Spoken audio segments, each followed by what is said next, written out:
ছিল, আমি ওইদিকে বলবো না আমার মায়েরা, তবে শর্ট করে একটু বলে দিয়ে যাই, মহিলা মানুষ আপনি সাজুগুজু করবেন, সাজুগুজু করা আপনার জন্য জায়েজ, তবে রাতের বেলা যতক্ষণ পর্যন্ত আপনি আপনার স্বামীর জন্য সাজুগুজু করবেন, আল্লাহর নবী বিশ্ব নবী বলেছেন সদকায়ে জারিয়া সওয়াব আপনার আমলনামায় আল্লাহ পাক দান করিয়ে দিবে।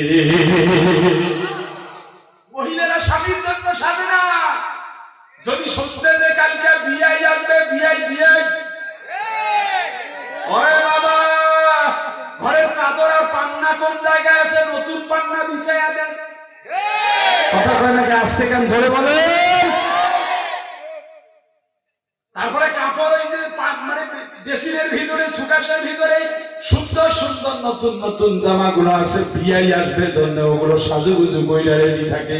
আর স্বামী বিদেশ থেকে, ঢাকা থেকে অথবা কর্ম করে লালমনিরহাট জেলা থেকে অথবা রংপুর থেকে আসলো, আরে বাড়িতে এসে দেখে বউয়ের গালে কালি।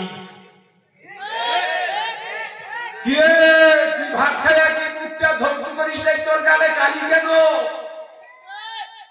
কাজ করলাম, তুই জানিস না যে আমি আসবো, তোমরা আসবেন কেন, কি হয়েছে?